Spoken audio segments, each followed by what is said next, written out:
안녕하세요. 이시우TV의 이시우입니다. 해당 분석은 초안 분석이며 최종 분석과 픽은 하단 댓글에 있는 링크로 문의 주시면 방입장 도와드리도록 하겠습니다. 방입장은 무료로 진행되며 절대 금전적인 요구를 일체하지 않습니다. 이번 분석은 승부식 121회차 해외 축구 3경기 분석 진행해 보겠습니다.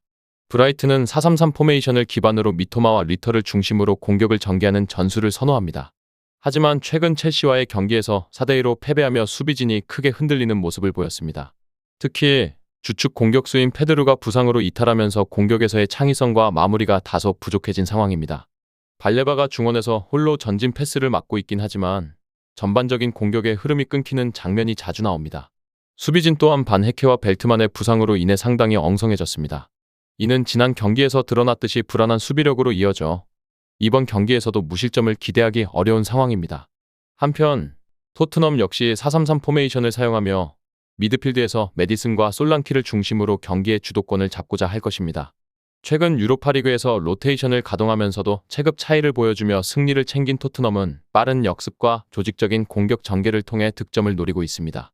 존슨의 빠른 침투와 클루셉스키의 전진 패스를 통해 충분히 득점 기회를 만들어낼 수 있을 것으로 보입니다. 다만 주전 공격수 손흥민이 부상으로 출전하지 못하고 베르너가 대신 출전하고 있지만 베르너의 폼이 기대에 미치지 못하는 상황이라 공격의 효율성은 다소 떨어질 가능성이 있습니다. 수비에서는 반 더벤과 로메로가 다시 한번 수비 라인의 중심을 잡아줄 예정이지만 우도기의 부상으로 인해 측면 수비에서의 허점이 존재할 수 있습니다. 이번 경기는 토트넘이 전체적으로 경기를 지배할 가능성이 큽니다. 브라이튼은 여러 핵심 선수들의 부상으로 인해 전력 누수가 심각하며 특히 수비에서의 불안정한 모습이 다시 한번 드러날 가능성이 큽니다. 이에 비해 토트넘은 공격과 수비에서 상대적으로 균형을 이루고 있으며 브라이튼의 불안한 수비 라인을 효과적으로 공략할 수 있을 것으로 보입니다. 난타전 양상의 경기가 될 가능성이 높지만 경기의 흐름은 토트넘 쪽으로 기울 가능성이 크며 토트넘이 승리를 가져갈 가능성이 높아 보입니다. 이 외에도 다른 축구 분석과 야구 분석 및 종합픽이 궁금하시다면 하단 고정 댓글 링크로 문의 주세요. 세비야는 4-2-3-1 포메이션을 기반으로 경기를 운영하며 루케바키오와 에주케를 중심으로 공을 점유하며 공격을 전개하는 전술을 선호합니다. 하지만 최전방의 이헤아나초는 아직 라리가에 완전히 적응하지 못한 모습으로 팀의 득점력에 큰 기여를 하지 못하고 있습니다. 특히 중원에서는 페르난데스 외에 창의적인 전진 패스를 책임질 자원이 부족해 공격 흐름이 매끄럽지 않다는 평을 받고 있습니다. 그럼에도 불구하고 수비에서는 마르캉이 부상해서 복귀하며 바데와 함께 수비 라인을 안정시킬 수 있을 것으로 기대됩니다.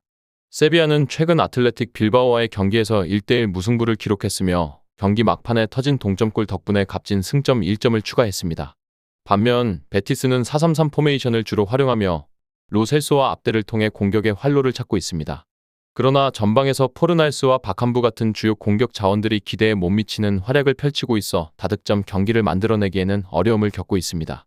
공격의 무딘 모습은 최근 경기들에서도 확인되었으며 특히 직전 컨퍼런스 리그 경기에서 레기아 바르샤바에게 0대1로 패배하며 공격력에 큰 의문점을 남겼습니다. 수비진은 나탄과 요렌테가 중심을 잡고 있으며 알티미라가 수비 가담을 통해 후방을 안정적으로 지원하면서 전체적으로 견고한 수비를 보여주고 있습니다.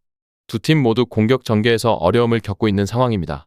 세비야는 이헤아나초가 아직 충분히 자리 잡지 못한 상태에서 공격력이 부진하고 베티스 역시 포르날스와 바캄부 같은 전방 자원들이 제 역할을 해주지 못해 득점력을 발휘하지 못하고 있습니다. 반면 양팀 모두 수비에서는 나름대로 안정감을 보여주고 있어 경기 흐름은 치열한 공방전 속에서도 골이 많이 터지지 않을 가능성이 큽니다. 결과적으로 양팀이 모두 득점에 어려움을 겪는 상황 속에서 지루한 무승부로 경기가 끝날 가능성이 매우 높아 보입니다. 레알 소시에다드는 주로 4-1-4-1 포메이션을 사용하며 빠른 역습 전개를 중시하는 팀입니다. 이 전술의 핵심은 고메스와 멘데스가 공격의 중심을 잡고 빠른 템포로 상대 수비를 공략하는 데 있습니다. 최근 쿠보는 꾸준히 좋은 폼을 보여주며 팀의 활기를 불어넣고 있지만 바레네체아와 오야사발의 경기력은 기복이 심해 안정적인 득점력을 기대하기 어려운 상황입니다. 수비진에서는 주전 센터백인 수벨디아가 부상으로 빠지면서 아구에르드와 파체코가 호흡을 맞출 예정이지만 이 둘은 경험이 다소 부족해 후방 안정성을 보장하기 어려운 상태입니다. 소시에다드는 최근 유로파리그에서 안더레흐트와의 경기에서 1대2로 패배하며 수비와 공격에서 모두 아쉬운 모습을 드러냈습니다. 한편 아틀레티코 마드리드는 3-4-2-1 포메이션을 주로 활용하며 그리즈만과 알바레즈의 개인 능력을 바탕으로 한 속공을 주된 전략으로 삼고 있습니다. 그러나 요렌테가 부상으로 이탈한 상황에서 측면 공격의 파괴력이 크게 약화되었고 최전방의 쇠를로트는 다소 투박한 움직임을 보여주며 기대에 미치지 못하는 모습을 보이고 있습니다. 수비에서는 르 노르망이 결장함에 따라 비첼이 센터백으로 나설 예정이지만 이로 인해 전체적인 수비 라인의 안정성이 떨어질 수 있습니다. 최근 챔피언스 리그에서 벤피카에게 0대4로 완패를 당한 아틀레티코는 공격과 수비에서 모두 큰 문제를 드러내며 불안한 경기력을 이어가고 있습니다. 이 두 팀은 모두 공격에서의 기복과 수비 라인의 불안정함이 두드러진다는 공통점을 가지고 있습니다. 소시에다드는 쿠보의 활약을 기대할 수 있지만 전반적으로 득점력이 부족하고 수비에서도 부상자의 공백이 뚜렷합니다. 아틀레티코 역시 요렌테의 부재와 쇠를로트의 부진이 공격에 영향을 미치고 있으며 수비에서도 핵심 선수의 결장으로 어려움을 겪고 있습니다. 이러한 상황에서 양팀은 신중하게 경기를 운영할 가능성이 크며 지나치게 공격적으로 나서기보다는 안정적인 수비를 우선시할 것으로 보입니다. 결과적으로 두 팀 모두 확실한 득점 기회를 만들기 어려워 지루한 무승부로 경기가 끝날 가능성이 높아 보입니다. 끝으로 정확한 배당 변동에 따른 실시간 추적과 최종 예측은 배팅 마감 직전까지 이루어져야 합니다. 위 부분을 참고하는 배팅이 아닌 더 근시적인 결과는 배당률 흐름의 변화 및 경기 시작 전 결장자 정보에 따라 변동될 수 있습니다. 함께 배팅으로 더 효율적인 승률을 만들고자 만들어낸 채널입니다. 모든 경기를 영상에 담아내기엔 한계가 있습니다. 이외 다른 경기들의 정보와 결과 예측 및 더 많은 도움이 필요하시다면 분석방으로 언제든지 연락주세요. 최선을 다해 보이겠습니다.